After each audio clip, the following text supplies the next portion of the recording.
位观众朋友，大家好，欢迎收看5月初9拜六下午嘅客家新新闻，我是陈建州。台湾今年呢，也咧疫情期间有卡烦恼，从一个中法之碰，喺草案部嘅时间呢，有开放本民众去到现场看比赛嘅。NAV 副部长陈时中呢，咪去到现场呢，来同所有嘅民众来致意。系讲呢，佢咪做定也咧，好马系人嘅也咧球衫去到现场哦。意思呢，就表示讲，草比呢，喺台湾呢系无确诊呢。喺近邊呢，喺台灣以前呢，會再個係無確診咯。特定解下呢，大家就會睇嘅。唔過呢，而家呢，我現在大家來看一下左邊呢啲嘅野球場現場嘅情形。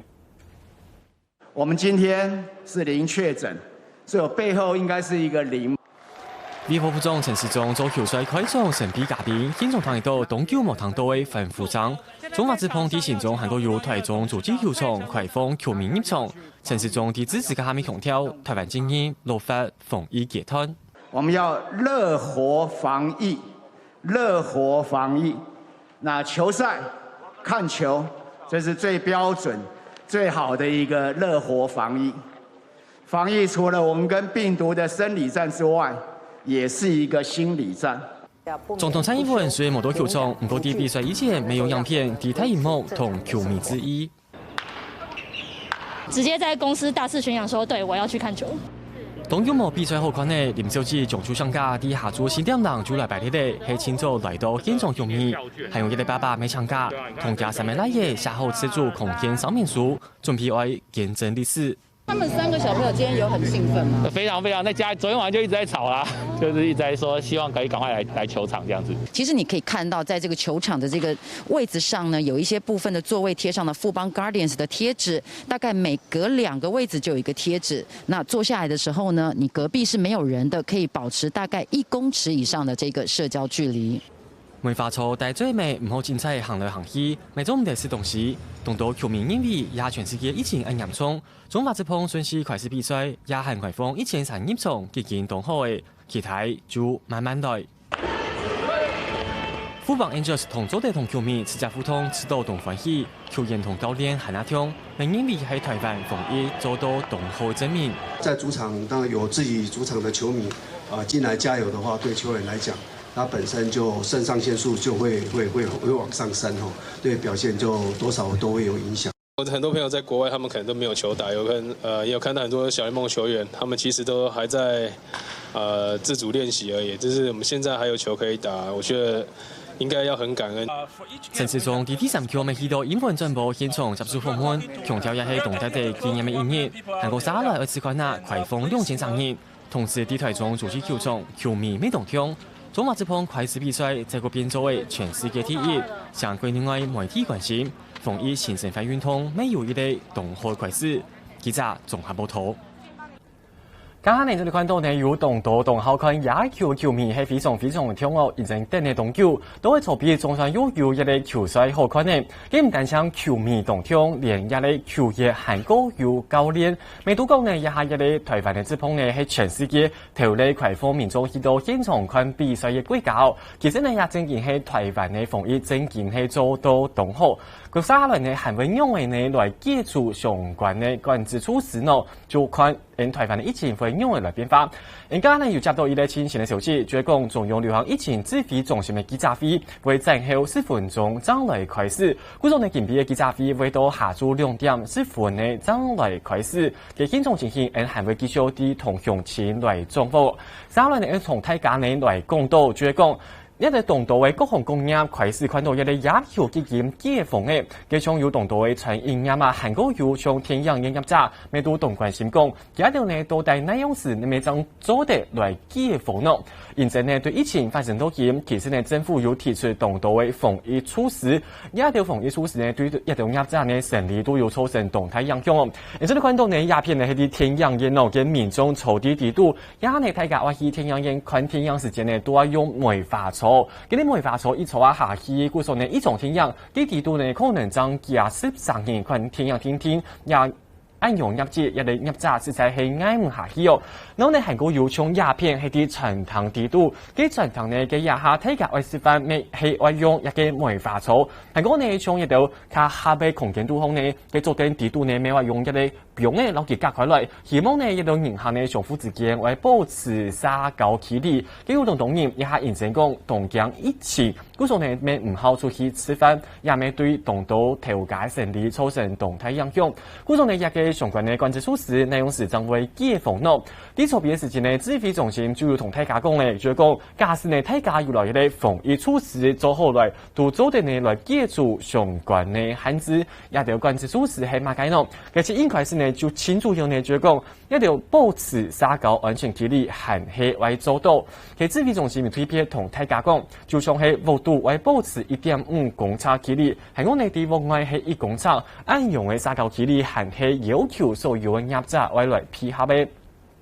那麼呢，天嘢就要求呢，所有人下呢，韓國要將一條傳統啊、調解一條，都係來做好自己衛生防護，就像係全場外帶電最美，就像係去天陽間看天陽世界，都係記得外帶最美。韓國呢，為量體溫，為控制看有唔有發燒毛，將會提供唔合適去到我輩來示範毛。然後呢，咪話用實名制來登記大家呢，係去到呢條所在要同呢條人來接觸，然後呢，從一條小偷啊，共享安全啊，韓國要從小防鴉片，假使呢要合格做好24項嘅防疫措施，嘅有關室內人數限制，就做得來並用嘅。先前呢指揮中心就同大家講一條相關嘅業者都會來配合，就像係幅度係130人，另外530人按用嘅人數都會來接觸管制哦。希望呢大家唔好一下啲幅度韓國要另外佔嘅按多人，可能呢會造成一個疫情車塊來風險。你假使相關業者要做好24態防疫措施，給相關的限制就做得來並用嘅。希望呢對關於業者相關的成分，韓國有關於嘅經濟會有限啊大幫助。而三來呢，我再過來看到，天公日呢就係一個母親節呢，可能會有更多民眾想要出去留了。啲前幾日呢，你就係第廿個5一連休假期嘅時節，嗰陣時其實呢台灣係呢有朗朗上上嘅疫情哦。嗰陣時呢政府就有研發出一個1968 app。希望呢提醒大家講，假使有人卡到所在，就提醒大家卡冇去嘅。嗰陣時呢，沒有動到嘅地方政府係來反彈。前主要呢就係講，認真先前政府有列了差唔多300人嘅點啊，就係講一個所在，假使人卡到所在就會來做出提醒。不過呢，嗰陣時呢係台南市一個所有很多熱點係青島嘅。嗰陣時台南市政府就經批評來經做反彈咯。都係廿幾日就係講，認真母親節咧，故所交通部沒有特別針對1968 app 來做調整，嘅係用來調整來看 N 新聞報道。1968 app 啊，可能是一個美麗的誤會，但是呢，因為誤會而結合。伊講嘅美麗嘅誤會，講嘅係數據軟體1968年研究技術功能，引起連連沙沙議論。交通部長林佳龍同製作王國才因為佢中華天線，談1968嘅後續改善情形，從邊改版過後，各縣市人口到位所在就有調整。146個就是熱區啦，哈，180個熱點。1968也條所在增加小學的經濟係用流量基礎，甚至用量做指標，輸出太高也係等於0.5就會先增加，比0.5歲就會小學。通證各縣市基建回饋過後，同期小學66個所在，全台灣總共180位。調整過後，縣市人口到位所在嘅數量，台北、新北整體數量增加，台南、高雄也條縣市整體來看係減少。交通部門講提討論過程，各縣市對增加也係小學的態度，未係規模強用。高雄跟台南都一樣，都希望前山。他們對於觀光復甦的這種需求很高，而且他們聽到很多地方的聲音啦，哈。但是我們跟他談了以後，他們也願意退一步，有跟我們好好的協調。新北的熱點哈，中央業力幫助哦，越設越多越好。唯一的要求，也唯一的拜託，要非常準確。新北市长侯友宜讲，正面来看待改版，不过希望执行准确。林佳龙讲，改版过后，会团人潮建设改造提升，将系逢定系代表人过多，而带最系咩在去理由，希望冇做好，要强调新的版本喺中央团地方讨论过后嘅修正，希望汉白嘅执行行过正确，让民众安心。记者综合报道。其實也嘅1968 app 唔知先前啊，觀眾朋友唔要使用過冇，亦係用手機下載過後，其實當方便哦。而呢一片嘅看到呢，亦係就係1968 app 嘅廣告嘅畫面哦。嘅地圖呢，其實呢也本單呢係為本地人嚟看高速公路嘅路況哦。唔過呢就會針對18疫情，其實呢交通部就特別研發出針對人卡多所在會來做出提醒，從一條呢塗紅呢長長嘅一條點，都算係人流係正常嘅。唔過呢假使呢人太多時間呢，一啲點呢就會變做黃色，前面變做紅色，意思呢就同大家嚟提醒講，鴉片呢人卡多卡唔好去嘅。唔講你先前認真講，台南市嘅片係有青島全國青島嘅，佢係有24點本人連入去，故所呢台南市政府就見反彈講，嘅亞下呢其實呢認真以前嘅點價都強強會捱唔下去嘅，亞呢政府呢要留一條按度點讓入去嘅菜貼調價為因為來做生意咯。故所呢交通部呢就同相關嘅地方政府啊、相關嘅業者嚟做討論過後，就決定我來針對相關嘅點來做調整。喺調整過後，新北市呢一下呢總共有21個點，喺新增加從係府內路嘅23個點過後，21個點一下呢係全國青島嘅。嘅先前呢台南呢係有24個點，唔過呢18呢佢係小睇嚟從係一條遊樂園嘅所在，總共11個點過後呢，佢就冇從一個新北市按到。唔過呢家下呢啲新聞都好呢沒有看到，其實呢一個交通部未同大家來做提醒，公司呢也按到點唔係提醒大家莫去，係主要呢係為同大家判一個防騙，嘅如何看共有哪一條所在係人卡到嘅，就係自家為注意，唔係一條所在係起唔得嚟。嗰種一部分未向鄉親朋友來提醒，再來呢一個母親節嘅連休假期可能會有動人想愛出去留了，嘅鄉親朋友還係做得利用一個1968 app 來隨時來縱火，嘅全國嘅景點，哪條所在係人卡多，哪條所在係人卡少嘅。何下來呢？一個指揮中心嘅記者會呢，眼皮就係開始嘅。啲記者會開始以前，我哋來看一下一個記者會嘅現場情形。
好，那各位好朋友们，大家午安。好，那谢谢大家持续好来关心国人的健康。那今天我们的指挥中心的会议还是由我们陈指挥官好来亲自来主持。那副指挥官陈副指挥官跟我们的张召集人张教授好都在指挥官的两侧。好，那我们在后排，从最左边是我们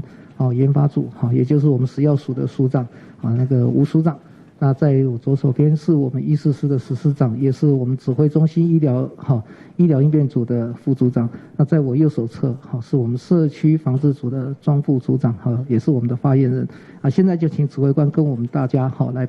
跟各位来报告一下我们这一天的工作的一个进度。好，各位记者女士先生，大家午安，大家好。那今天我们没有新增的病例哈，那个解隔离的人数持续增加，现在有361个人是解隔离的。好，那印度返台的民众有1人后送就医，那其他我们持续的监视中。那昨天是职棒的首度有观众进场那我们几位都有去参与这样的一个盛会。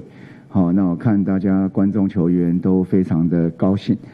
所以我们也就是说在秩序也很好，那维持秩序的情况也做得蛮不错的，所以我们也可以来研议要不要来放宽到2000人因为整个外野都全部都空的，然后内野还有一部分还可以坐人，所以看起来这样的一个球场基本上往2000个人这样来做应该是没有问题。不过我们还会请负责人跟球团相关的来做一下研议，还有跟地方政府。然后第二件事情就是我们的相关的这边有关于急诊的医护，在这样的我们第一波的奖励里面列的不完全，可是事实上他们有很多非常辛苦的地方，所以我们就增加了一些津贴跟奖励的对象。那我们是请医师史司长跟大家说明一下。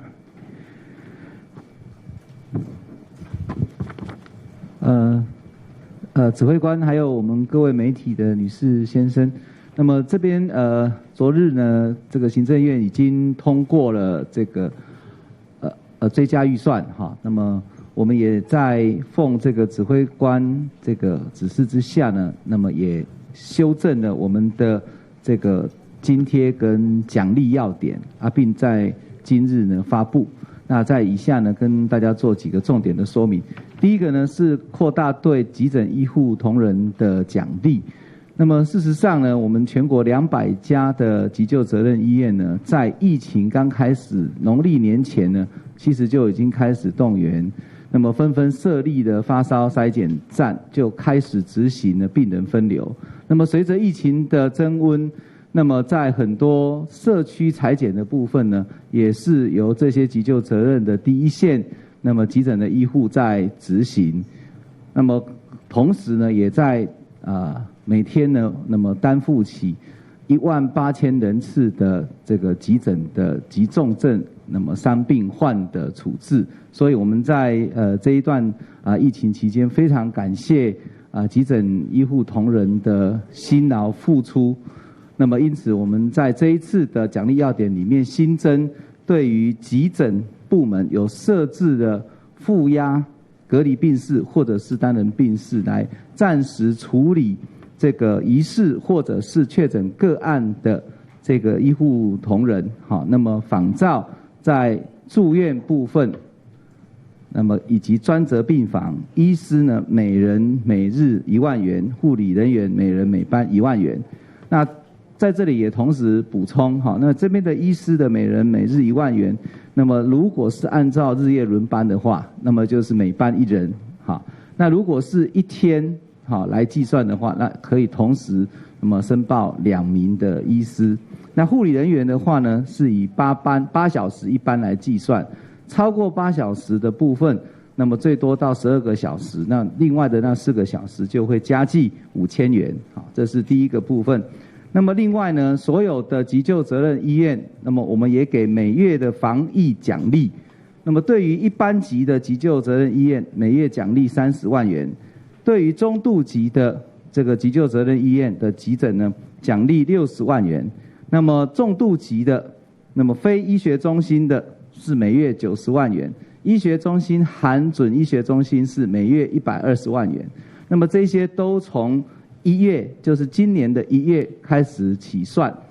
那么所有的这个奖励费用都分配给急诊部门的相关工作人员，包含医护同仁、医事放射人员、社会工作人员，那么还有这个清洁人员、救护人员都可以在奖励对象，那么由医院来造册。那么这是有关于急诊部分。那么另外本次修正呢，那么也回应到这个病人照顾的复杂度，那么比较复杂的病人，那么可能需要到其他的专科或者是其他类的医护人员共同投入照顾。那么因此除了原本第一线照护的这个医师跟护理人员呢有津贴之外，那这一次我们再新增依照个案数跟病情的严重度跟住院天数来额外给予奖励。对于明显肺炎的住院患者，那么按照他的住院天数，每人日额外奖励3000元。如果使用到呼吸器的，每人日额外奖励1万元。好，那这个是按照天数来计算。比如说，那么住院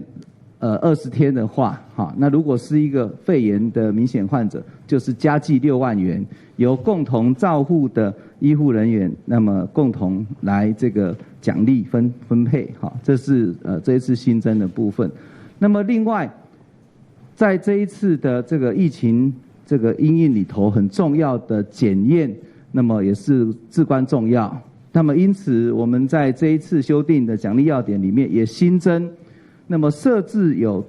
生物安全第2等级负压实验室，也就是 P2 Plus。那么经过我们 CDC 指定为检验机构的，那么我们这个给予呢最高500万元的购置这些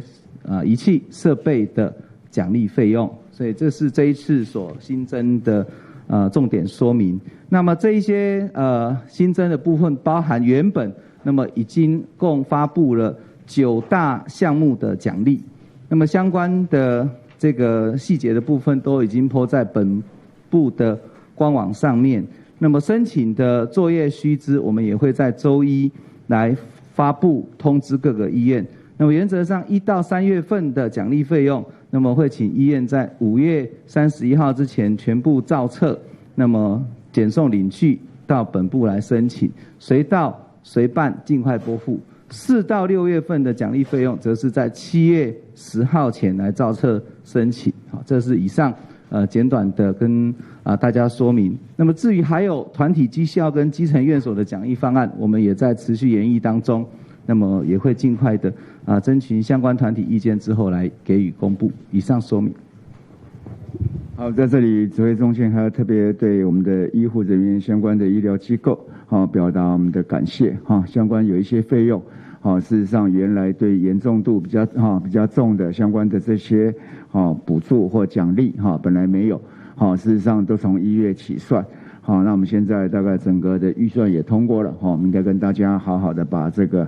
奖励的部分把它算好。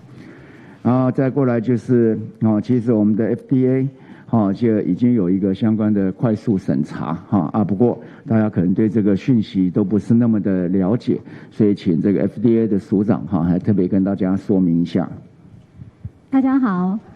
因应这一次的新冠肺炎疫情，食药署其实也有紧急的应变措施，我们加速审查，而且简化文件的要求。在我们常规性的查验登记，许可证出来其实有5年的效期，但是在这一次专案制造for这个疫情，我们给的就是在这个疫情这一段时间。那对于查验登记，常规的查验登记，我们也会要求要有 GMP， 可是在专案制造，我们就不用有 GMP 的一个要求，但是会看制造的品质资料。那我们平常的查验登记需要有完整的临床前跟临床的实验的资料，但是在专案制造，我们只要求基本的这一些资料，目的就是希望我们能够赶快有产品可以使用。那食药署做的其实也是一个品质的把关。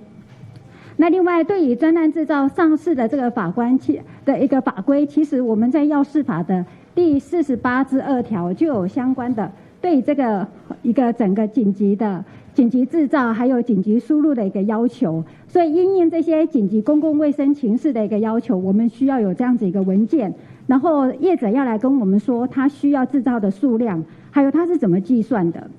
那这个医疗器材它的说明书，如果今天是一个专案输入，那我们会要求有国外上市的证明；如果是台湾制造的，那我们就要求一些产品的基本资料，像结构、规格、性能、用途等。那当然一定要有品质的资料，而且我们有考量到使用者的一个安全性，所以要有安全的试验报告。那另外对于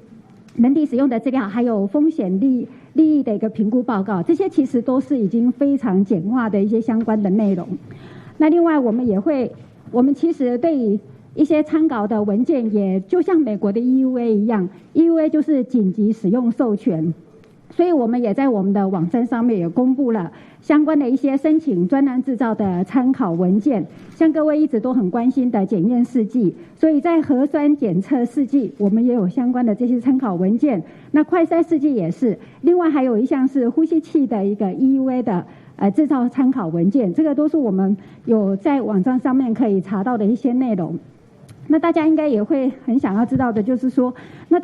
到底相关对于这种专案制造可以免除 GMP 的申请，那这个我们所要求的品质文件到底是哪一些内容呢？那包括的就是原料、制程当中，还有成品品质管制的这些检验规格、检验测试程序书，还有相关的这个资料。那其实这个相较于我们常规性的一个查验登记审查，已经简化的非常多。那到5月7号为止，我们已经核准的专案制造的有31件的医疗器材，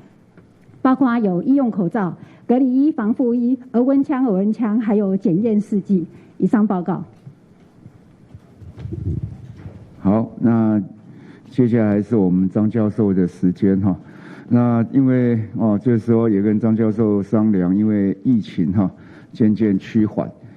那竹州的变化其实不多。好，那我们先把它改成就2个礼拜一次哈，那这样有一个相关的，比较有能够看到一些有意义的一些变化。好，那我们是麻烦张召集人。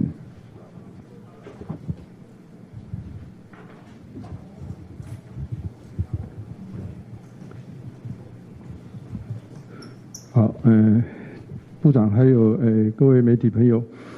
确实像部长所说的哈，因为我们疫情控制得很好嘛，所以一周跟一周之间其实变化确实是不多哈。那不过还是秉持着部长还没有说要改变之前哈，还是来跟大家做一点报告分析。下一张。好，这当然大家都很熟哈。到目前为止，我们各个管道进来通报的有66000多件了哈。那到目前为止，我们确诊的就是440个病例而已嘛。到最近的一周，大家也可以看到我们的符合法定传染病通报的个案，大概都在50到80左右而已哈。现在数字是都是在低档。那这个扩大筛检的通报，大概在500到800左右哈，也不是非常的多哈。下一张。好，那从这个蓝色的就是我们敦睦舰队的嘛，所以在4月19号那附近的时候有一波的通报的个案，那确诊通报的个案，那到后来就是上周里面再多了5例的一个敦睦舰队的个案，其实它就是一些境外移入零星的一个个案。好，下一张。好，那所以这个整个分布上面大概还是没有什么太多的改变了哈，基本上都是增加了几例的境外移入，增加了从31例变成36例的敦睦舰队的确诊个案。那男女年龄分布大概都没有什么太多的变化。下一张。那这个还是一样哈，基本上还是落在20到40岁之间是最多的了哈。下一张。所以他们所占的比例大概差不多60%，就是在20岁到40岁之间哈。下一张。好，那这个严重度的分布大概也是差不多哈。我们的轻症的大概就是在70%哈。那所谓有肺炎的个案大概接近于21点多，那重症的部分在8.2%。那使用呼吸器的本来是说24例里面，那上周是仍有6例在使用中，那这一周已经只剩下3例在使用中。那使用叶克膜的有7例里面，除了2例死亡现在应该只剩下1例了哈。昨天又有1例就顺利的叶克膜已经移除了哈，所以只剩下1例还在叶克膜的照护当中。换句话说，我们的重症的个案也渐渐都恢复，那已经剩下极少数的个案还在加护照护当中了哈。那所以我们的死亡率是维持的就是1.4%左右。那也可以看到我们这个解隔离的个案，刚才说361例已经到了82%嘛，那出院的个案已经80%，还在医院里面的只剩下82例还在住院当中。下一张。所以由曲线来看，各位也可以知道，从4月20交叉以后，这个出院的案例就越来越高，那还留在医院里面。这是到5月8号到昨天为止，然后所以跟刚才的表格的数字略有一点点差异。下一张。好，那解隔离或住院的天数基本上还是差不多哈。那可以看到，我们后续当然还是蛮长的一个天数解隔哈，就是因为还是有一些个案哈，就是2阴以后还是会出现阳的状况，那我们就没有让他离开医院，一直等到3阴才让他离开医院哈。那所以从发病到出院的这个天数，大概有30天哦。那从住院到解隔或出院的天数，就是中位数大概是需要到24天这么长的时间。好，下一张。好，这一次再给大家看，我们对医护还是非常关切的。然后这个医护有任何的症状，我们就进到扩大筛检哈。那上周是2600多，现在已经到3100多，有医护有任何症状，我们都进行筛检，还是都是没有任何阳性的个案。好，下一张。那如果不同管道进来，也包括从符合法定传染病通报定义的话，例如说他有肺炎，那我们就变成法定传染病通报，这样子加起来，我们现在监测总共已经有4700多位的医护同仁，在1月中到现在被我们的经过各种管道来做监测，都是没有阳，除了就是某医院的几个护理同仁跟清洁人员以外，其他都还是没有阳性个案。好，下一张。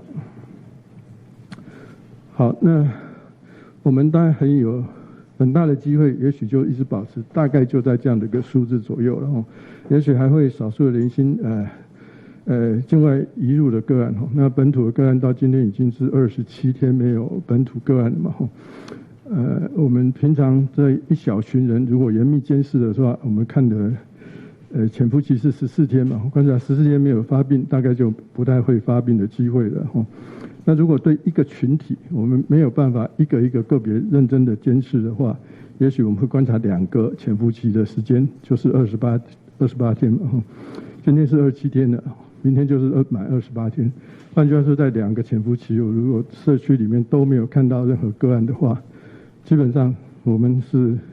公卫立场来看是相当的安全的一个社区了。好，那这样的一个状况，我们如果是维持这样的话，我们是目前440例，在我们2300万人口里面，我们每100万人的确诊或发生率，这个边写错，纵坐标应该是确诊的发生率了哈，只有100万分之18.6，那在比所有其他国家来看，各位可以看到是非常的低哦，最高的可以100万分之4000多了。3000多这样的欧美国家或 OECD 的国家其实是非常多，即使我们邻近的国家也是比我们还是高的很多了。下一张，那如果用每100万人口的死亡率来看的话，那我们就是更低哦，100万分之0.2几哦，那45度就100万分之0.3哦，那这是比起这个OECD 很多的国家可以到100万分之700多、500多、400多等等的哦，这是相对是非常非常低，即使我们邻近有一些国家看起来也是做得不错的，他们死亡也不是很多，可是以100万人口来看的话，我们确实是比他们还低的更多。那这个数字在前几天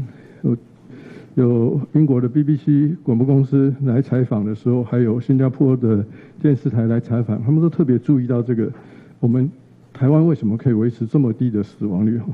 所以对这个我们维持的低发生率、低死亡率，确实是非常非常的有兴趣。所以一直在问我们到底做了什么事情，可以变成这么好的一个成果哈。不过这背后的原因，当然前几次都已经跟大家做过报告。一方面，我们的全体的防疫作为，整个团队的努力，那让我们的发生确实非常的少，再加上我们医疗照护的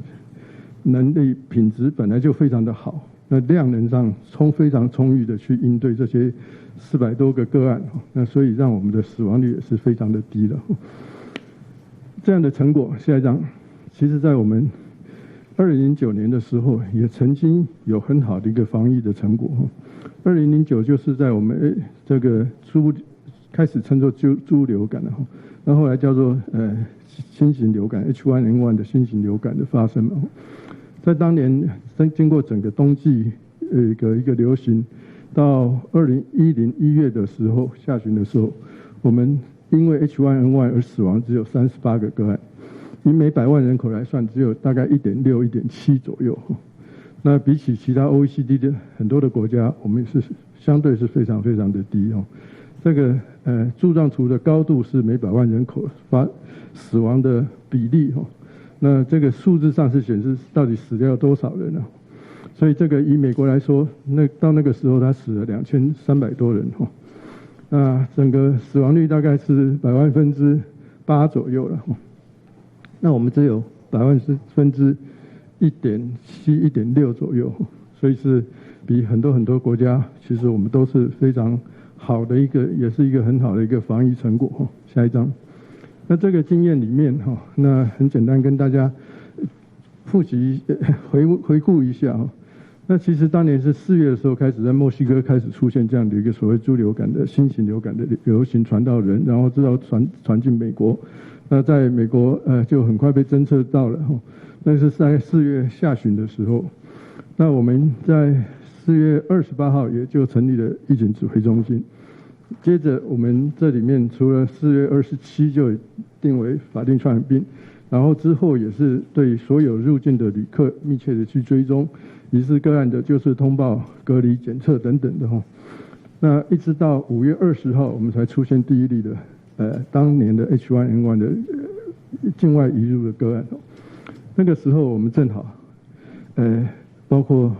当时卫生署署长叶署长，还有我们疾病管制局的局长郭旭松局长，我们都在 WHO 开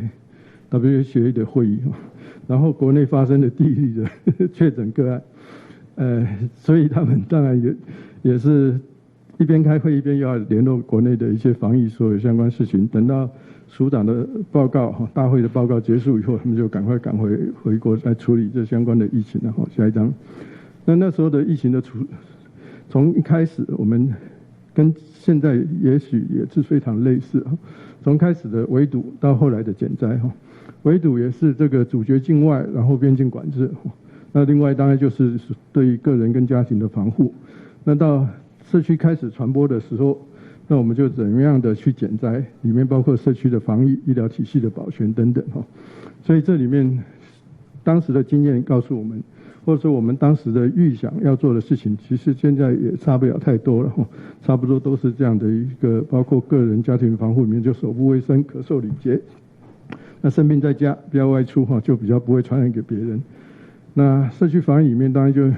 学校是很容易传播的地方，所以可能会有停班停课、大型集会的减少，或是停止举办。那最重要当然是等着我们的疫苗可以上市、可以接种嘛哈。那是医疗体系的保全，当然对于我们所有病人的照护是非常重要的。我们医护人员不可以有发生感染的状况，所以这个感染管制也是非常重要的哈，让医院可以好好的持续的营运下去哈。下一张。好，那这个减灾，其实这个图大家也在其他地方应该有看过，我们那时候就已经很清楚了哈，就是避免这个突然大规模的流行，然后大量病患突然增加到很高，这个高峰很快的上来的话，我们医疗体系基本上就会比较无法负荷，无法好好照顾病人，那所有的社会活动都会受到很大的影响。所以我们的减灾就是希望减缓它的传播，让它的高峰可以慢一点上来，而且高峰不会太高，那这样可以让我们的伤亡可以减少，让我们社会都可以比较可以正常的运作。所以这概念上，在我们这一次虽然没有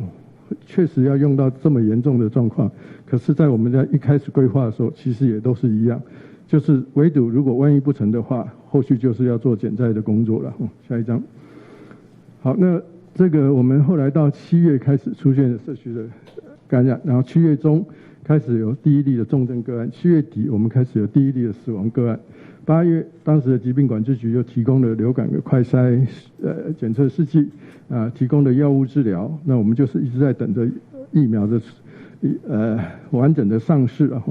所以到11月1号的时候，我们就开始有疫苗可以让我们全民可以接种。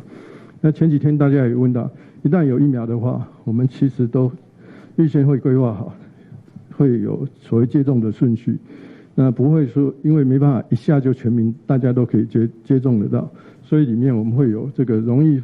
伤亡的个案，我们会优先接种；容易传播给其他人的个案，我们会优先接种。里面特别像医疗跟防疫相关人员，一定都是排序在最前面的。然后，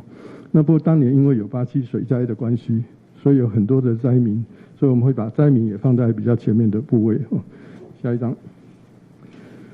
好，这可以看到当年这个流行的状况，我们让它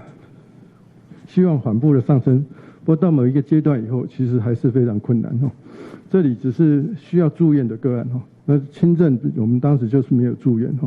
所以可以看到即使住院个案也是可以快速的上升，到后来我们就必须要有所谓的停班停课的作为。那当时有设计所谓3-2停课的模式，3天里面有2个个案，那一般就要停课，停了1个礼拜，也是停5天的正常上课，就加起来可以停5天。然后停课措施作为以后，我们可以看到，传播就开始变少，因为学童确实是流感容易传播的一个传播的媒体或是一个个案了。可是后来还是控制不了的时候，幸好我们后来就是疫苗开始出来了。11月1号开始施打疫苗，然后11月16号学童开始施打，打了以后大概2个礼拜以后可以产生抗体嘛，所以就可以看到，这个状况就开始下降。那12月12号全民开打，那所以疫情后来就持续的就是缓和下来哈。所以我们到1月下旬的时候，在这个800多个个案里面就只有死亡只有38个个案了。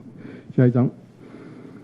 好，这是让大家看到当年停班停课的状况，所以这个停班的班级数，最后在某一个阶段就持续不断的上升。那后来开始国小的疫苗11月16号开打，11月23号国中疫苗开始开打，11月30高中每隔一个礼拜就增加1级的学校。那等到这个大家都有，特别是国小的施打以后，那他们是最容易传播的一群了，可以就看到。学校需要再停班的也马上就下降了，这后来就不太需要在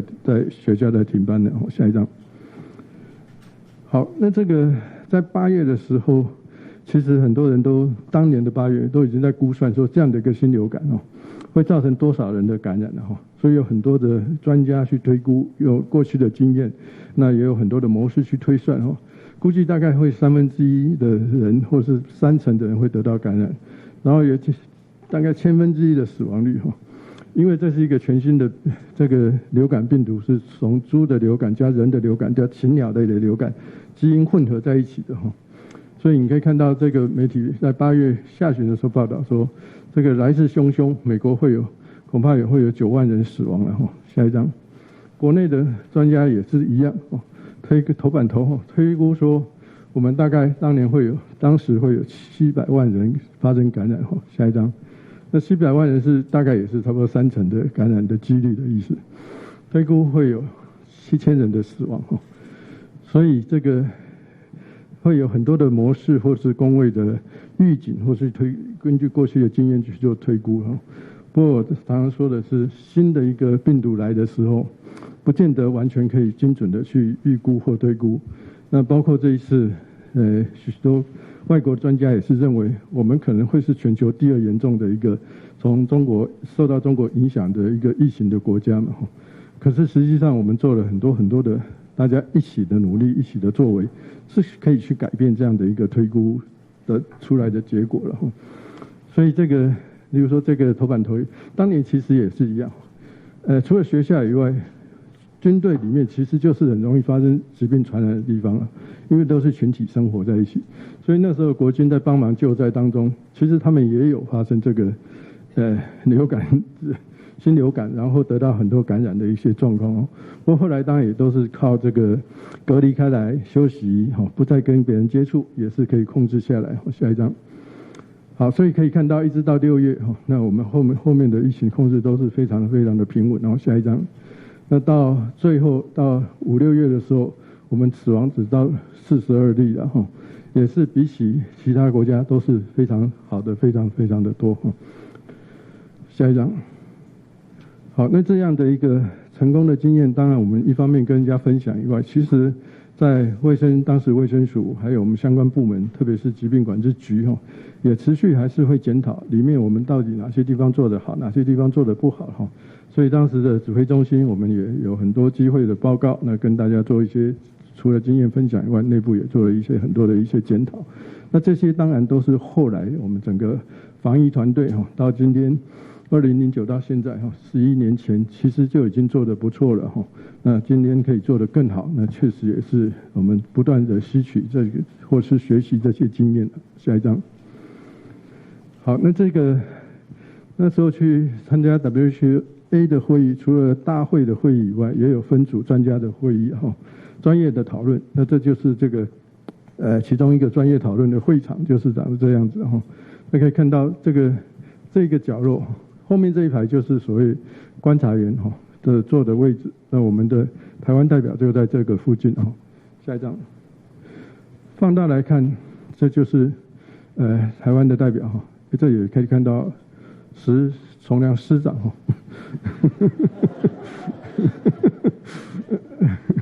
好，那这不是第1年了，就第2年还第3年当时张丰毅局长，那我在这里那这张一方面让大家知道我们很努力的状况，可是从这一张另外要大家看到这里面有多少个人那么习惯就把手放到自己的脸部，放到自己的嘴巴这里这少人你就可以看这一个这里一个这里放在下巴这里是放在下巴加嘴巴所以即使专业人士我们也是非常习惯很容易就把手放到我们这个口鼻部位了这也是对一个所谓这个接触传播或是呼吸道传播的疾病是一个风险行为嘛下一张。好，那这是在大会场的状况，这也不是第1年了这我们的代表坐在这里你也一样可以看到有多少人的手是放在这个嘴巴部位所以这个上次跟大家报告说，下一张说我们戴口罩除了避免直接的飞沫的喷溅，避免直接的吸入以外，戴着口罩你就很不容易摸自己的口鼻部位所以这也是有一个另外的一个效果，让我们手确实不容易摸到我们的口鼻部位。那所以对于这个传染病的防治对于我们这一次的疫情大家除了勤洗手以外那如果有这样的一个需要戴口罩的场合里面，我们就尽量去戴口罩，其实确实也是让我们这一次疫情可以控制的或做的那么好的，我相信也是一个很重要的一个因素了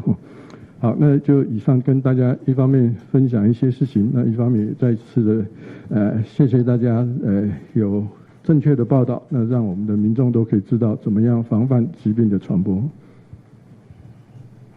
好，我们非常谢谢张召集人那我相信这个整个的传染病的一个防治都是累积多年的经验那一代传一代，那希望能够越做越好。好，那今天早上这昨天大概有一些关于纾困大概有一些的行政上面有一些争议，那我在这边再跟大家强调一下。好，那在行政院开的院会里面，那很清楚讲中央审查，地方免责。最主要是因为这整个审查在这样的一个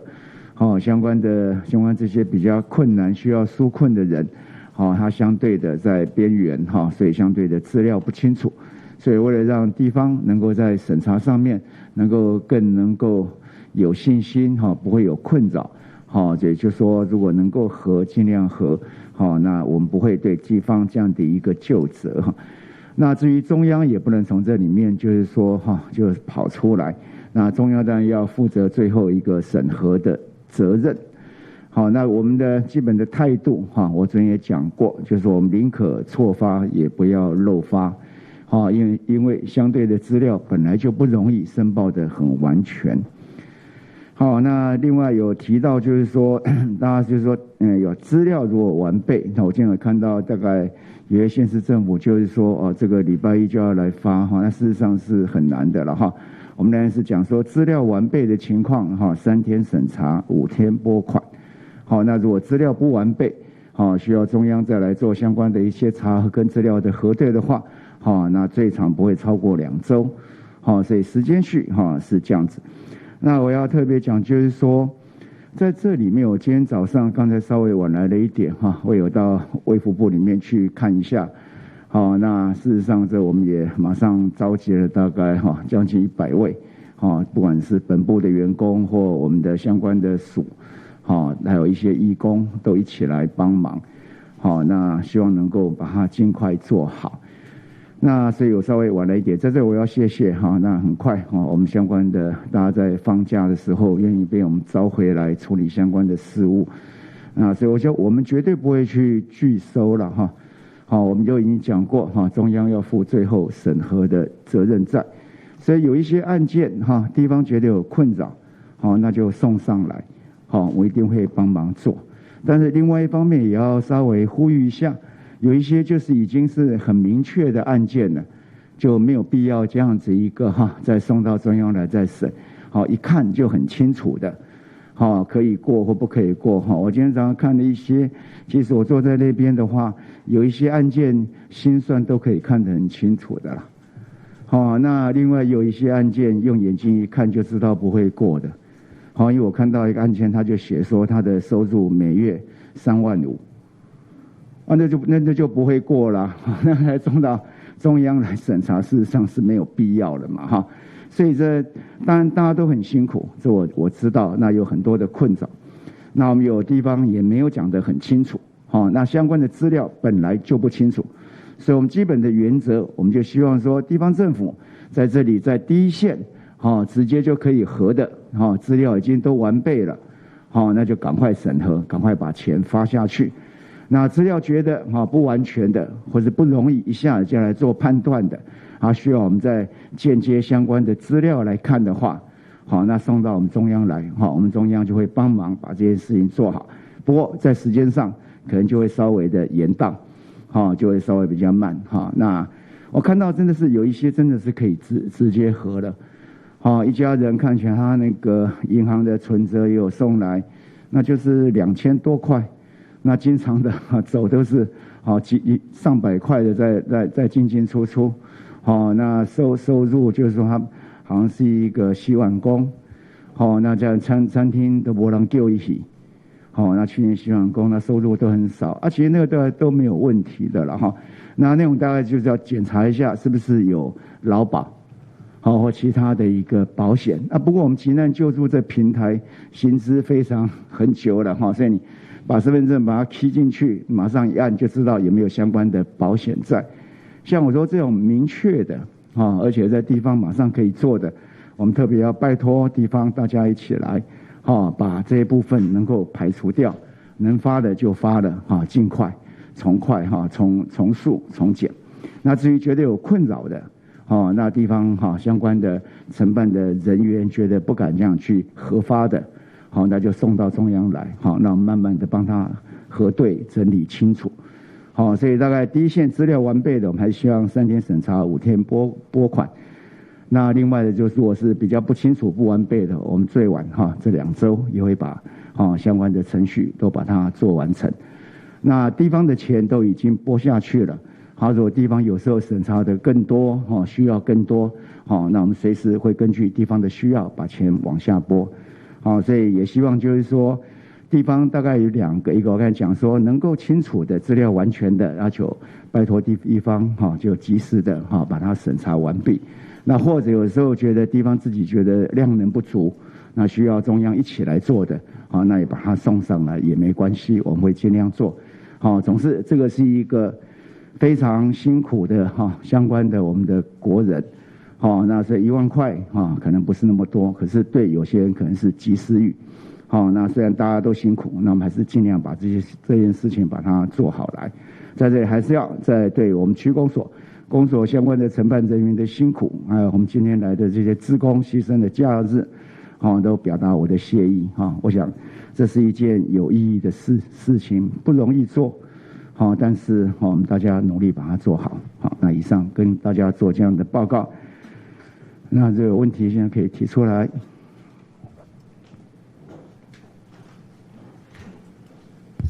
联合报这边提问，不好意思，就是想要问说，国内现在已经连续27天没有本土确诊病例。那张教授刚才也提到，我们目前可以比较乐观的认为说，社区其实蛮安全的。那我们近期是否有考虑要将指挥中心降为2级开设？那我们指挥中心的降级标准大概是什么？那接下来第二个问题是，我们第一批可以自行从武汉返台的国人，最快什么时候会入境？大概多少人？然后我们目前有没有掌握，就是说可能会从哪一个机场，然后飞到台湾的哪一个机场？以上，谢谢。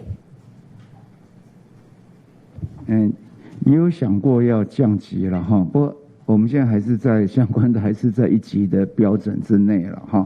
那至于哪一个机场，目前还没有把任何航空公司给的这个相关的资讯哈。那未来武汉如果有第一批自行返台的国人的话，我也会让我们在场的媒体知道。好，谢谢。有些事情有时候真的也不太容易做了哈，像我们上个礼拜就开始讲说，这个放假日要半个钟头，我们今天也一下子就50几分钟，报告完就过了。好，来。指挥官好，民事，请问一下，现在有多少县市已经送这个纾困申请的资料到卫福部了？那第二个问题想请教，新北市送了55大箱的纾困申请案资料，那么一度传出这个卫福部是拒收，虽然是后来澄清没有，但是司长受访的时候还是认为说新北市这样是错误示范。那请问部长，各县市需要送中央来核定吗？好，谢谢，以上。那目前是只有新北市了哈，目前只有新北市。不过昨天因为他们送来的时候哈，那其实在中央，就觉得就是说，那相关的案件的整体的情况怎么样，或者什么样一个情况，所以他们需要来做一点请示。那尤其是昨天已经快要下班了，不过我们昨天就市长也讲得很清楚，反正大家有需要我们就来办，送来我们就办。但是也必须要抱歉，因为如果这样送来案件一下很多的话，那时序上就会比较慢一点。因为送来的案件没有经过一些稍微的一些初审那必然就会比较混乱一点。所以我要呼吁，就是说，在第一线能够做的很清楚的，实际上我今天早上去了，我也把案子稍微翻一翻，事实上有些案件是很清楚的，他就可以在第一线核的，那不用重复的在登打在 key in。那些都可以省的，那效率自然就会快很多。部长你好，中视新闻提问哦。那新北市送的这个9301件，它是地方无法审，还是说他们就是把地方无法审的才送过来，还是他就是全部都送过来？就您了解大概是怎么样的一个分法？那另外我们今天到部里面初步了解，大概有初步审查已经确定的审核过关的状况大概有几成呢？那还有就是因为我们同仁有到现场去了解哦，那明天就是母亲节，但是今天很多的部里面同仁必须要带着家人或小孩一起来加班，不知道部长有没有看到这样的状况？那最后想要问，就是美国国会有发函，就是55个国家声援台湾参加世卫组织及大会，那您怎么看？谢谢。好，今天早上我去那有看了一下，心中也有一点不忍了包括小朋友很可爱了，在那边跑来跑去的也很高兴平常还没有说同事的小孩来跑，那我也一一跟我们的同仁或来的志工表达我的谢意，就是说我们政府就这样子嘛这遇到事情我们就解决嘛，当然就努力来做，那一定要把这事情把它办好来。那在目前的资料的整理来看那我刚才就讲，我稍微翻了一下，就有些资料是很明显的，其实呢在第一线就把它做一点处理，那民众领钱会领得更快，那很清楚了嘛，他已经有一些相关资料钱，那就会很快，那剩下如果有一些比较困难的地方，也可以上我们这样的一个资讯的平台去查相关的一些作业站。那如果地方觉得说这样查也很麻烦，又不容易判定的话，那就送到我们这边，然后这样子中央跟地方来合作，这效率才会快。请问部长，现在这个纾困方案如果交由中央来审查的话，那关于职业身份还有存款等等这些细项，卫福部这边有办法查吗？那新的公示对照表预计是几天之后可以公开给民众来知道呢？另外，现在外传6月6号这个陈副院长如果去选高雄市长，部长会接副院长和兼任指挥官，又或者是选台北市长，部长怎么看？谢谢。来，那个哈，相关我还是觉得就是说中央地方把它合作好。那现在我们是有在设计一个检核的平台啦，好，那我们也希望大概，因为这时间也很赶，我想大概也要1个礼拜才上得了线。好，那其实我们到6月底都可以申请啊。好，但是我知道这是一个及时雨哈，小的钱，但是是一个及时雨，好，所以大家可能都很急。好，不过我还是说稍微等一等，这个钱一定只要资格符合，一定会领得到。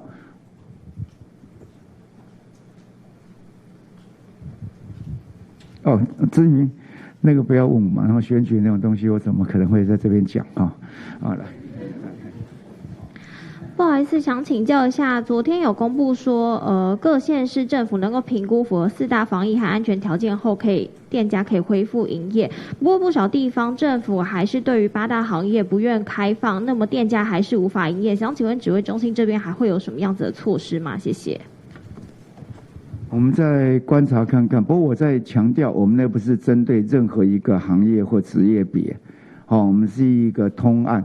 好，是一个通案啊，通案就是说能够做到这样子的一个，好，我们这种等于是防疫新生活，好，那这样的一个情况，那地方政府可以根据我们业者的管理能力跟地方的一个管理的量能，好，那能够好来做总拨。那如果有疑问，也可以提到我们这边大家来讨论。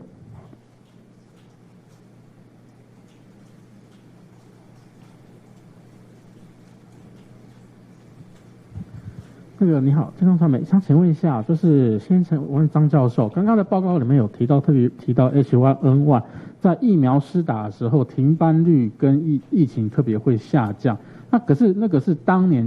疫苗当年就施打，那这一次的新冠疫苗势必不可能会这么快。那在疫苗生产上，这2个病毒会有什么样不同？这一次的疫苗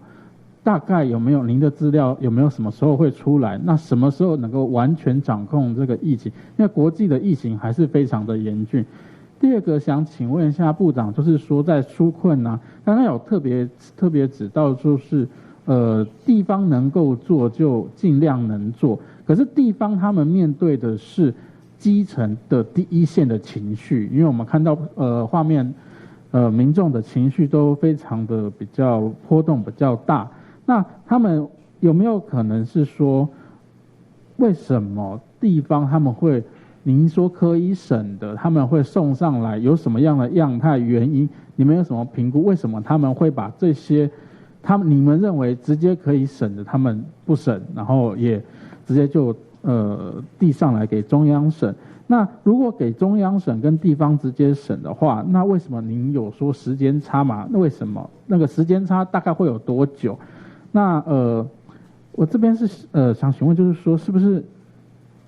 他们不审的原因是什么？因为例如说像劳保比较难查，或者说存款他们难以核实，或者职业别难以什么，有什么样的困难在地方上你们有遇到有看到的？这样，请问部长跟小史，谢谢。第一个我当然是觉得在第一线是非常的辛苦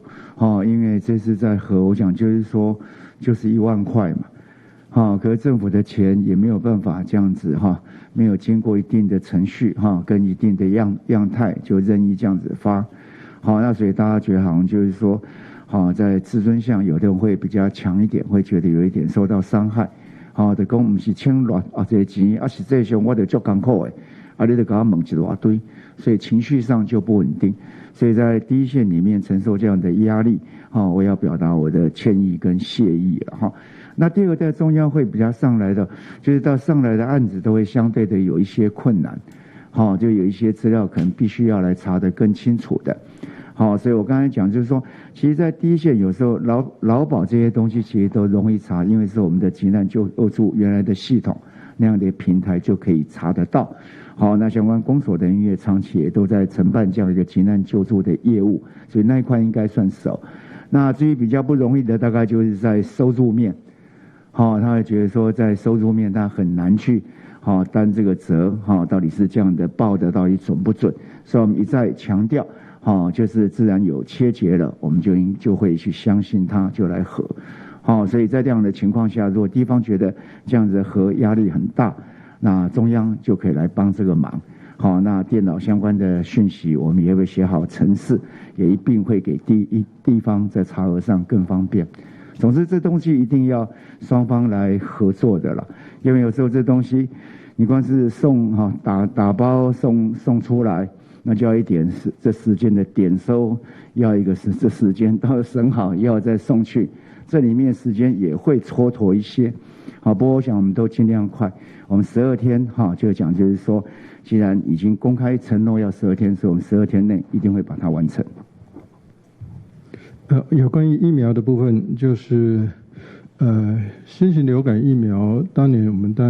因为历年大家都一直在制造以及施打这个季节性流感的疫苗嘛，所以这个季节性我们的流感疫苗的制作已经非常有经验，也有很多的厂家都例行都在做。那每一年本来那个疫苗的病毒株就会改变，所以也都有经验要去换这个病毒株，那怎么样继续制作做这个流感的疫苗？那所以当新的 H1N1 来的时候，其实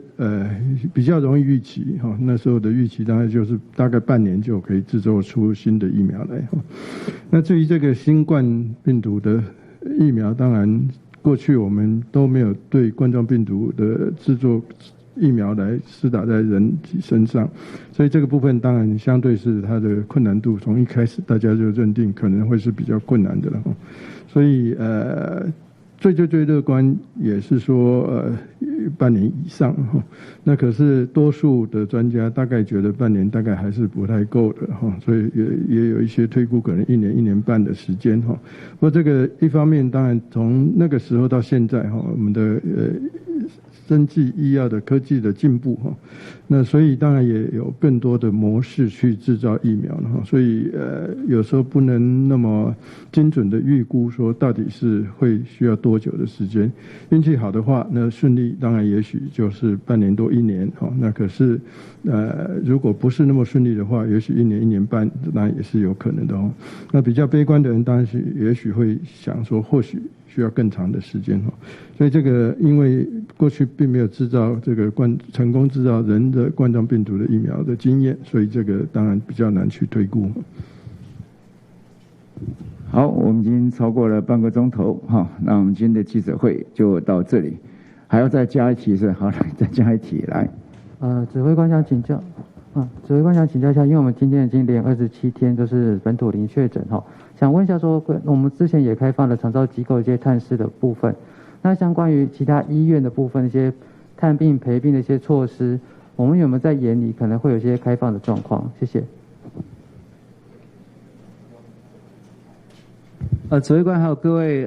这个媒体女士先生，我们在昨日也有新的对医院的门禁管制的新的规定。那么因应这个疫情的发展以及这个病患家属的需求，所以我们刻日起呢，那么开放加护病房跟安宁病房每日可以有一个时段，那么每一床那么最多2位，那么可以在这个固定时段来入院探视。好，所以这个是新的一个措施，从即日起就实施。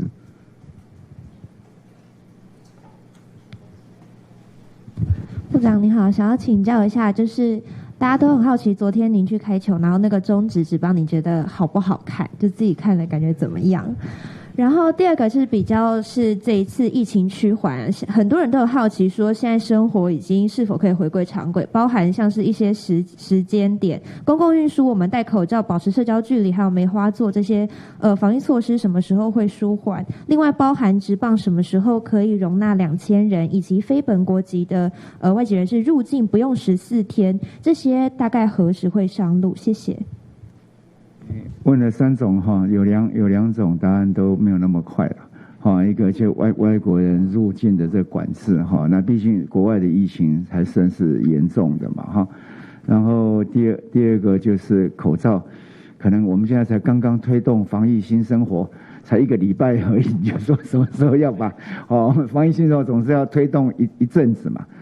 但我知道夏天到了，真的很辛苦。今天早上有那小小朋友的记者会他们也讲说他们要戴口罩，这样要玩都很辛苦。那我也说只能再忍忍了那职棒很好看，尤其现场更好。我刚才讲说我们现在要言之意整个在里面放宽，因为昨天这样子上去，我想秩序也很好。那大家在那边跳舞真的也很健康，真的是对整个社会是一个正向的力量。我不知道，我以前是小的时候，我们看那个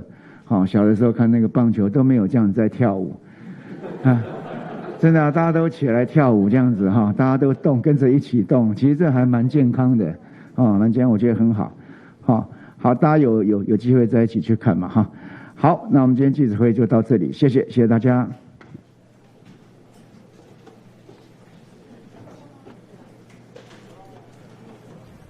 OK， 有关近比关于进行疫情的部分，近比台湾嘅疫情还係非常穩定，強用呢係維持無確診。股中呢就指非中心嘅統計都係近比關於累積嘅病例數係來到443人。然後呢，關於也下呢一個基礎隔離嘅人數呢，咪繼續啲增加，下呢基礎隔離嘅人數係總共來到361人哦。談到呢，亞嚟台灣疫情近來見穩定嘅消息，相信呢觀眾朋友呢，咪會知道講同風險同歡喜哦，咪希望呢，喺台灣嘅身份呢，早日繼續恢復正常，亞嚟疫情呢，早啲來結束。係講呢，喺指揮中心呢，加下記者會當中呢，嘅指揮官陳時中咪同大家來宣布嘅，最講呢，啲籌備嘅時間呢，因係中華職棒籌備呢，要開放民眾去到現場看比賽，建議咪講從係另外亞都一下呢都冇人錯，係講呢從女亞咪有動到嘅 V 嘅好處，建議咪講呢亞嚟人數限制，早嚟對一下1300人調整咗2300人，一部分呢係我在個繼續來研究討論。然後呢，伊哋重點就係講，認真對個人意識喺台灣嘅醫護人員對待防疫就基建都無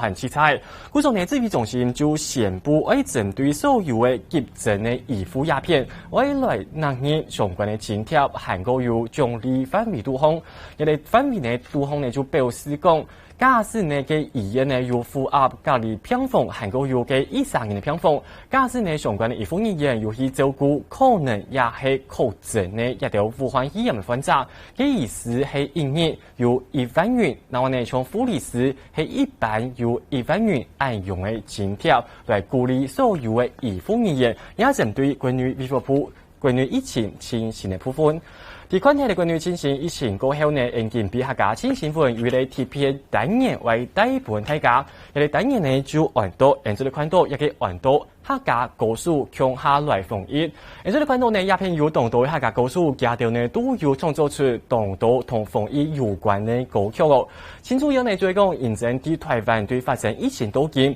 差唔多呢已經有30年了。喺一開始嘅時間，按照你看到呢有當到民眾亞拜呢係認真疫情冇睇成命，咁樣呢有當到民眾家調呢係愛參加一個隔離，冇就係檢疫，愛同副港人來搬開來。係我呢按照你看到有當到嘅醫護人員家調係非常正經，係非常嘅辛苦哦。家調呢當然啲一啲醫院都好無限次差，可能呢在起復假過後呢連世界生意呢都唔敢難莫。一啲看到1年消息其實就本大家知道講動心照，而一般呢客家歌手呢就動出錢強下呢來創作嘅同道，愛同防疫有關嘅歌曲，仲係呢為宣導相關嘅防疫知識，係我呢為來鼓勵所有嘅醫護人員。而且你看到呢亞拜同大家呢為來小結，總共有6組嘅亞調歌手冇就係團體哦。第一組係呢客家歌手黃連玉先生同30人嘅歌手，韓國有民眾也係有動態條民眾，強下嚟呢來創作亞嚟歌嘅，一嚟地都係非常特別嘅玩到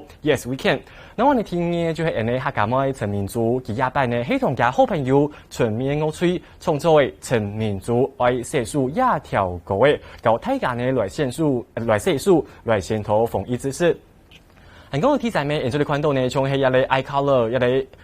一个团体呢，夹到呢，咪摧毀同道嘅好朋友同道嘅客家歌手，強下呢咪來創造一條愛好好嘅，咪係為來鼓勵所有嘅民眾哦。這些係大家呢都動手勢嘅林振祥、沈祥先生，今日呢又創造一條寫書歌，係我哋另外一條寫書歌係劉少熙先生，今日又同小朋友強下來創造一條寫書歌。唔過呢也兩條歌嘅其實風格無賣相用，等下以下同小朋友就會聽到嘅。那我哋從一嚟黃明燕寫主即今日創造一條環島世界第一號，也按到嘅逢一個叫人家呢就帶大家呢來認識一下。佢第一條歌呢就係一嚟黃連友先生佢創作嘅 Yes We Can， 一條歌嘅其實前主要時間一開始呢係一嚟客家共享傳播基金會，這位黃連友先生佢也調就會主要講看到呢台灣受到28疫情受到動態影響，故此呢就希望呢打幫一嚟歌曲來鼓勵大家。啲前幾年嘅時間呢，夾到尾開始來錄音嘅，一路可以下夾到啲錄音加下情形。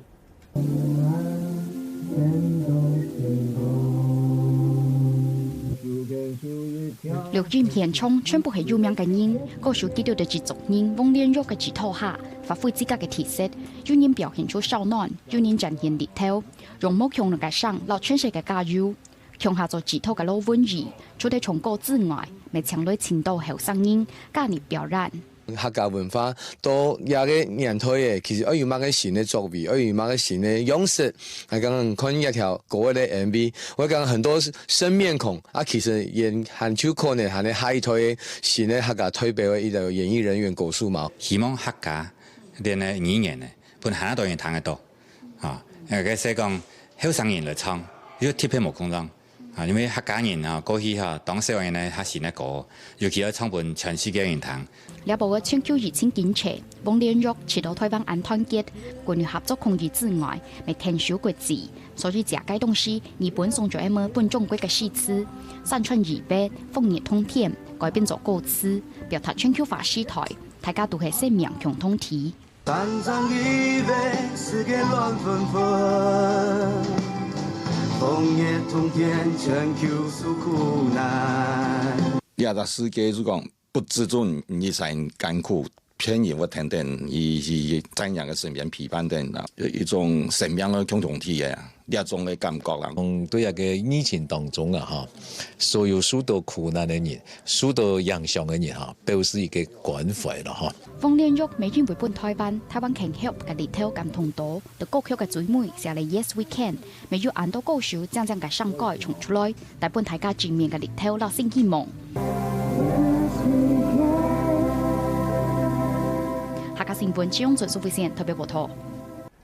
其實單槍一條歌名呢，就按到 Yes We Can 就當中呢啲傅義恩先前提出來嘅一個口號，就按到台灣傾協。最講呢，現在面對28疫情呢，其實呢一條歌呢，希望呢大家呢強下來面對所有嘅疫情，還有所有嘅困難，大家強下來捱過去。剛才有同鄉親朋友講到嘅，就係講一條歌嘅有當到嘅大故事強下來參加。基礎呢創作人呢係咧王連友先生，佢係一個劍橋嘅客家歌王哦。然後呢，佢咪唱嘅當到，仲係當作是嘅客家妹陳明珠。還有呢，從愛考樂嘅主唱邱連kim，還有從羅文義，一條呢都係當有名嘅客家歌手哦。還有呢，第廿班呢下邊主委李雲德李主委，咪有參加廿班嘅創作。其實呢，談講呢，一個李主委一開始嘅時間呢，佢係愛去探班呢，愛去看所有歌手錄音嘅情形。不過呢，佢大家呢就超級動年前超級強下來錄音，故所呢主委咪啲地度從嘅機器哦，佢主委啲地度從嘅乜嘅呢？佢到底係從嘅乜嘅風格嘅歌嘅，大家呢都當上一啲係有可能係客家嘻哈吧，係呢個客家老山歌，也部分呢其實都有可能。談講呢下個禮拜日嘅歌嘅 MV 就會開始咗嘅，佢等下一步嘅可能呢鄉親朋友就會啲廟路巷看到一條歌嘅 MV 嘅，像鄉親朋友嚟繼續嚟收聽咯。何沙來呢另外再個繼續嚟看到嘅就係一個客家妹陳明珠同家好朋友全面樂吹來強下創作一條歌嘅運動陳明珠好寫書，一條歌嘅動有一個全面樂吹嘅風格嘅地圖嘅旋律，還有內容嘅非常嘅電影下，人家下呢就嚟談看啦。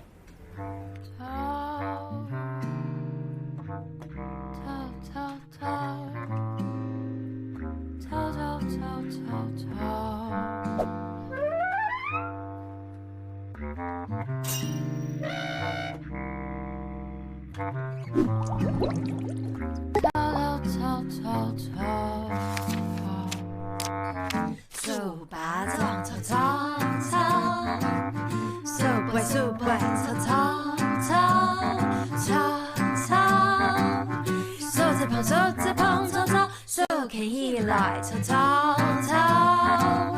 数字工吵吵吵，天跳吵吵，数木走吵吵吵吵吵。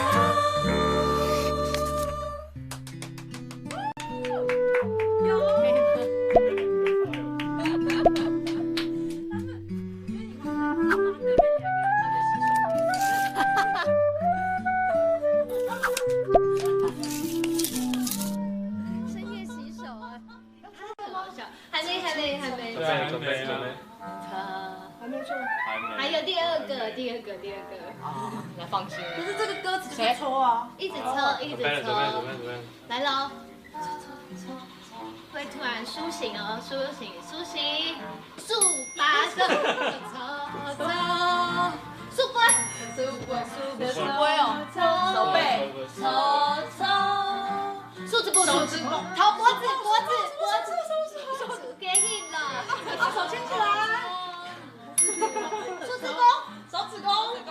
天条抽，拳头，数木竹，洗干净了呢？应该吧。为客家洗手，客家洗下去，一直洗，哈嘎西哈嘿，一条呢，谈起来非常的强壮的陈明珠爱细数，就是因为客家妹陈明珠，同家好朋友们就系全面屋吹嘅一条主创来依靠来向下创作嘅。一条歌呢，一开始呢，大家听到就会知道讲动强爽哦，动唱呢系爱啲一个四川糖都方呢，准备爱是等下主菜。不过呢，啲歌曲一下就变到动强爽，韩国呢啲歌词，韩国有啲 MV 都方没有动到事情爱搞太搞。嚟看到呢啲一类旋律都方呢，其实呢系非常的强爽嘅。一堂下到大家呢都动上停定陈明珠，向下呢来细数安尼。然后呢，韩国呢啲 MV 都方没有呢同大家呢来讲为较接细数啊，接来小偷，我来做好相关的撒搞，为保持撒搞安全距离。一部分呢系为前途相关的防疫概念。韩国呢啲歌词都方呢，陈明珠没有同大家来讲嘅，为用嘅来细数嘅，嘅故嘅歌词呢都系按用来教大家。韩国呢啲地都没有教大家来讲下话，唔知大家要注意到冇？仲系呢啲下咧数关节嘅一部分呢，其实大家呢都冇买提供，一部分系按用嘅来讲，嘅陈明珠呢继续教大家讲。一部分係很多數目組係夾到時間來上到，咪用神奇嘅方式來搞下法。一方面係來前途防疫，一方面呢咪係搞大家來講下法，也係陳明珠同全面屋吹帶來嘅陳明珠愛細數。然後呢接下來另外再個繼續來看到，就係愛可樂一條團體呢，同大家好朋友咪係多人向下來創作歌曲，玩到愛好嘅一條歌嘅聽起來呢，會伴大家一個動氛，讓你感覺哦，一下呢就來聽看啦。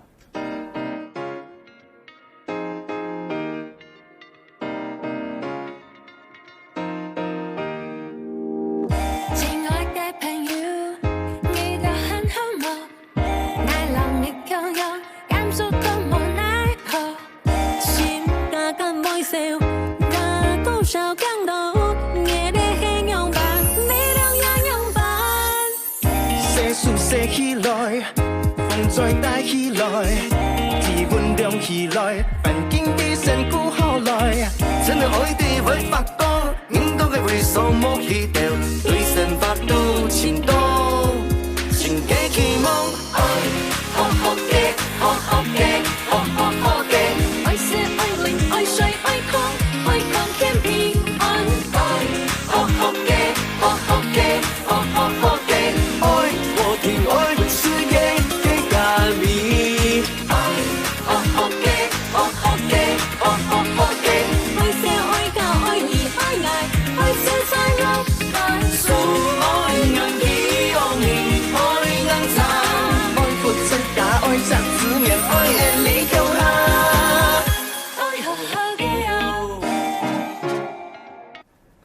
一條個唔知大家聽睇過後，知道係用呢有乜嘅感覺咯？一類呢就係一類愛考樂樂團呢同大家呢同家好朋友共下來創作嘅一類為好好嘅一條個同 TPA 就講其實呢愛考樂嘅主創邱良慶，基本呢係講懷了強嘅，唔講你廿擺廿條個嘅係用試驗強來創作。係講你唔知大家呢有注意到冇？其實呢佢嘅 hit MV 嘅方式嘅畫面都好，主動將呢一類歌手啊用鏡頭同大家來上加門咯。就係講認真講主動上，一下呢認真以前嘅關係有當多民眾，家頭呢都係用手機嘅，冇就係用私信啊同家親戚朋友來上加門，嘅用愛嘅方式，就本大家呢就當有一個歌手，係同人自家來講話，係同大家呢企強下來面對以前同大家來加油嘅愛嘅感覺。係講呢個歌詞都好呢，咩充滿呢做貨韓國有啲呢咯，就希望講大家呢都係來好好嘅哦。我繼續來挨下去，係講你第一部分呢，沒有一啲動貼片，唔知大家有注意到冇？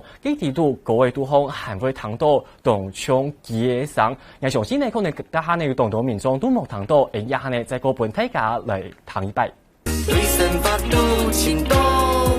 情嘅期望，好好嘅，好好嘅，好好好嘅，愛色愛靈愛水愛光，愛光天平安，好好嘅。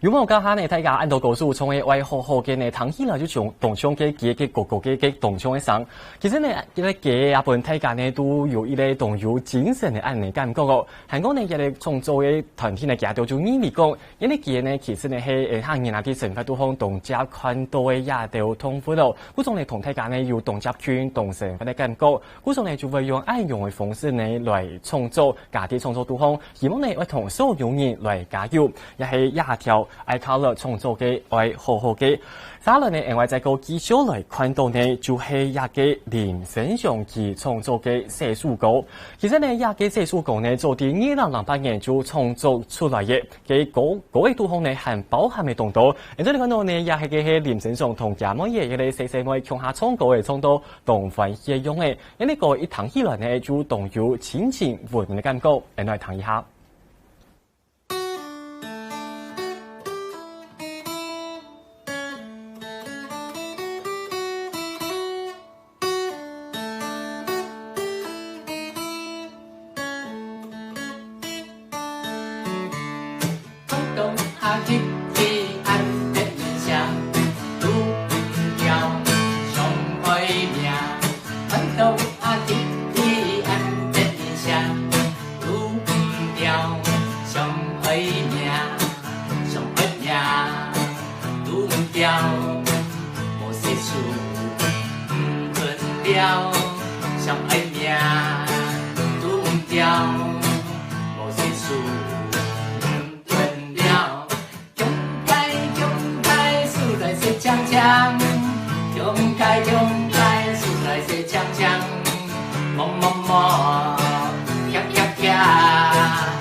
咁啲鄉親朋友啊，聽睇咧林生祥先生帶來嘅寫書歌歌後嘅情感條都有動溫暖嘅感覺冇？其實呢一條歌嘅啊，歌詞非常嘅神奇哦，有聲音嘅滋味。所以講，假使唔寫書，我就唔會同教，係話用動簡單嘅方式同大家呢來宣討為寫書嘅概念。其實呢啲度呢，沒有包含一啲生祥先生佢自家故事啲度哦。其中有呢就係講生祥先生啊，一啲乜嘢寫乜嘢，佢係忙中年嘅時節將就講出來喲。嗰種呢啲語言都好啊，一啲先生就有特別提倡一啲生祥先生講假使啊，為男生人嘅韓國為去娘生人嘅時節，都係記得為接來寫書，為保持衛生。嗰種呢一啲生祥先生，佢嗰種時呢，咪做堅持上嘅順風嘅親戚朋友啊，假使我喜歡小朋友嘅時節，都係記得呢來保持衛生咯。就唔會留嚟偏權大部分一啲小朋友，咪係希望大部分一啲音樂創作方式同大家呢來宣討衛生概念。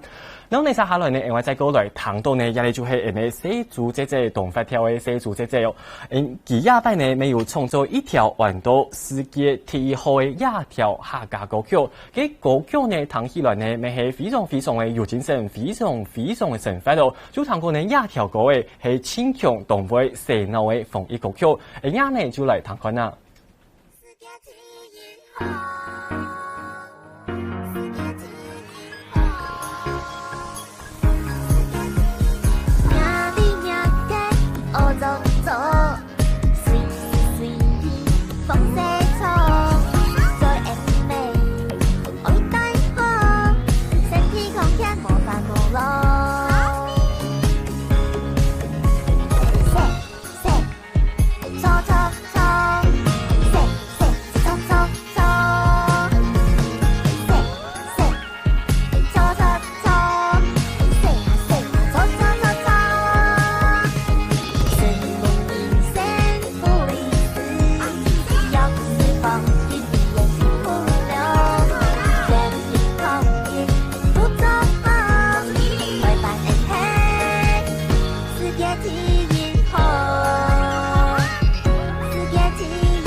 今日嘅影片真見看起來係非常非常嘅得意下個，唔但像一個歌嘅聽起來呢係動身法，韓國呢順風一個耳光嗰個呢，佢們帶點大家呢向下來跳舞，聽點歌詞來跳舞，樣看起來呢其實呢同合適呢一路欣賞，啲學校呢來教聲呢向下呢緊衝緊跳來了解相關的風衣知識哦。啲下面呢一條歌曲度後呢，其實歌詞呢一條寫住寫佢就係緊監察一條相關的衣服語言按辛苦，要講到係台灣嘅係堅強嘅、親戰嘅，為用一條世界第一號呢來監察人嘅所有按辛苦嘅衣服語言。係講你第一條亞白嘅創作度後呢，啲有特別咧就係講，其他講呢嘅地度嘅講呢，沒有停停向下來編曲哦。故作呢也嚟故意歌嘅聽起來呢就動反正哦，動感通人，也係寫出這啲同大家帶來嘅世界第一號。過來呢，接下來為這個來看到呢，就係一個劉少奇先生。佢而家班呢，咪係有車位動到嘅小朋友向下來創作嘅一條寫書歌。呢啲寫書歌呢，其實聽起來呢係童謠嘅方式，唔過呢聽起來有啲嘅搖滾嘅風格，嚟嚟談看啦。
今日嘅影片啊，看起來咪真係非常非常嘅得意下個，有很多嘅小朋友啊，家頭呢係聽聽歌嘅，按用緊衝緊跳，就動用心嘅為留一條歌嘅同大家來做小結，為小結呢就係為教大家呢為認真來寫書，咪認真唱歌嘅幫大家聽哦。其實呢劉少奇先生啊，佢先前呢就同小朋友有創作嘅動到大家呢都動手寫歌，一般呢佢哋用車位有很多得意下嘅小朋友用佢搖滾佢成發嘅风格来创造的亚条色素高，是在呢本体家一谈到就会基地就研究到最的技术来创下去哦。一呢个呢动铁片的技术係由这位同道小朋友，佢家庭呢要用太步槍，還有要用時間槍槍下來創作。仲一條小朋友都講啊，有40人家庭呢係動4人，還有呢有30人係拖延人。古書上呢亞班呢係一個太步槍同時間槍結合起來槍下來創作，睇起來呢咪係非常非常嘅吊搭。